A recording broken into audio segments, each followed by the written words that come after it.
Kuwait நாட்டுக்கு house driver vacant இருக்குது. Kuwait return driver ஒரு ஆளும், அதுபோக சவுதி ரிட்டனு கல்ஃப் ரிட்டனு அது ஒரு ஆளும் தேவைப்படுது. குவைத் ரிட்டர்ன் வந்து குவைத்தில் இருந்து போய் கண்டிப்பாக 2 வருஷம் ஆகியிருக்கணும், கம்ப்ளீட் ஆகிருக்கணும். குவைத் லைசன்ஸ் கண்டிப்பாக இருக்கணும். வயசு வந்து பார்த்திங்கன்னா 40 42 அந்த ரேஞ்சுக்குள்ளே இருக்கணும். ஸோ அந்த மாதிரி இருக்கிறவங்க சம்பளம் வந்து பார்த்திங்கன்னா குவைத் ரிட்டனை பொறுத்த வரைக்கும் 140 சம்பளம், லீவு வாங்கி கொடுத்துருவோம். சாப்பாடு 3 வேளை சாப்பாடு கிடச்சிரும், ரூம் கிடச்சிரும். ஸோ ஹவுஸ் டிரைவர் தான். யாருக்காச்சும் தேவைப்படுச்சுன்னா நம்மளை காண்டாக்ட் பண்ணுங்கள். அதே போக கல்ஃப் ரிட்டர்ன் டிரைவர், கல்ஃப் கண்ட்ரியில் ஒர்க் பண்ணியிருக்கணும், அங்கே லைசன்ஸ் வச்சுருக்கணும், கல்ஃப் லைசன்ஸ் இருக்கணும்.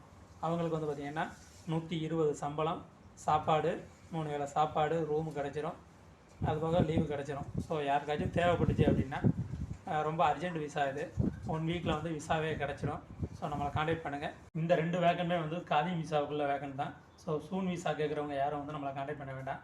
இல்லை வேறு வேக்கன்சி எதுவும் நீங்கள் எதிர்பார்க்குறீங்க அப்படின்னா நீங்களுமே கொஞ்சம் வெயிட் பண்ணுங்கள். வேறு ஏதாச்சும் வேகன்சி வந்துச்சுன்னா நான் கண்டிப்பாக வந்து வீடியோ அப்லோட் பண்ணுவேன். ஸோ அதை பார்த்துட்டு கால் பண்ணுங்கள். இப்போ வந்து மற்ற யாரும் வேறு ஜாப் கேட்குறவங்க யாரும் தயவுசெய்து கூப்பிட வேண்டாம். நானும் வந்து பார்த்திங்கன்னா ஒர்க் பண்ணிக்கிட்டு தான் இருக்கேன். ஸோ நான் ஆஃபீஸ் வச்சு நடத்தலை, நானும் ஒர்க் பண்ணிட்டு தான் இருக்கேன். தேவையற்ற கால்களை வந்து என்னால் அட்டன் பண்ண முடியாது.